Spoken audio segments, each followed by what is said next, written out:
The Angelus is a devotional prayer of the Catholic Church that commemorates the Incarnation. That is, the moment that God first took on human flesh and became man. At Christmas, we often hear at church during Mass the familiar statement, "The Word became flesh and dwelt among us." When we really get down to it, Christmas celebrates the second part of that statement, "dwelt among us," as it was by his birth in Bethlehem that the God-made man actually began dwelling or living among us other human beings. But the first part of the statement, "the Word became flesh," is the Annunciation, when the angel Gabriel, as the Angelus proclaims in prayer, declared unto Mary, and she conceived by the Holy Spirit. The moment of conception is the precise moment for every human being, when they are formed and begin their life as a brand new, unique human person. In Jesus' case, however, this moment of being conceived in Mary isn't his first moment to exist as a person, since he always existed, even before time, as the divine Word of God. But what it is it's his first moment of incarnation, when he now and forever will exist as a unique person who is both now human and divine.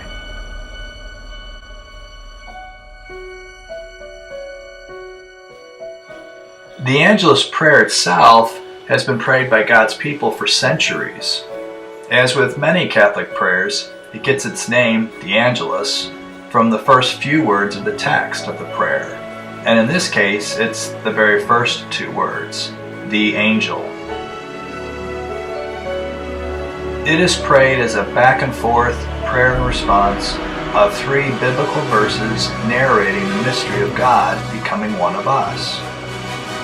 The prayer Hail Mary then is included 3 times within the Angelus, alternating in between the 3 back and forth statements of prayer.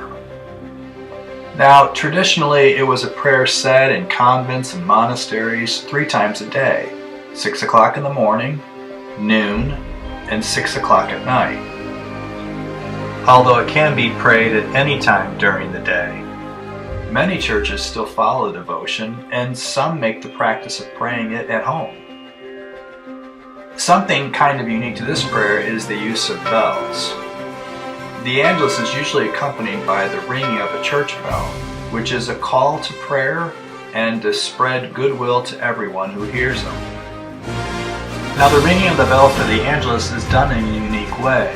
The Angelus bell is 3 single strikes of a bell, with a pause between each set of these 3, for a total of 9 strikes of the bell.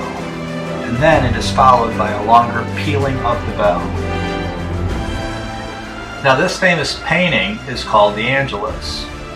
At first, we may wonder why, since we do not see an angel, nor any church bells in it. The reason for its name is because it depicts how in earlier times, while people were in the fields working, when the Angelus bell rang at the local church at 12 noon or 6 p.m. in the evening, everyone would stop what they were doing and pray the Angelus. It was 3 specific moments in a day that made one stop and call to mind that God is with us, as he once became a man.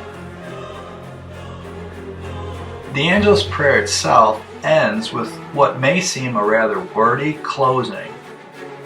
Pour forth, we beseech thee, O Lord, thy grace into our hearts, that we, to whom the Incarnation of Christ thy Son was made known by the message of an angel, may by his passion and cross be brought to the glory of his resurrection through the same Christ our Lord.